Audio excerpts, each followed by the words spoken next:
বিসমিল্লাহির রহমানির রহিম। সুলতান টিপুর শেষ উপদেশ। বাসনার লক্ষ্যে তুমি যাত্রী, তবে থেমো না নিখিলে। স্বয়ং লাইলি যদি সঙ্গী হয়, বসো না মাহফিলে।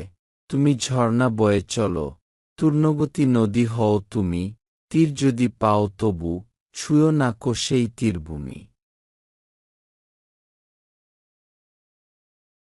হারিয়ে যেও না তুমি এ বিশ্বমন্দির মাঝে কোথা। চিরমুক্ত তুমি বন্ধু, আসরেতে বসো না অযথা। অনাদি প্রভাতে মোরে জিব্রাইল বলেছিল ডেকে, হৃদয়েরে মুক্ত করো বুদ্ধির এ দাসত্বের থেকে।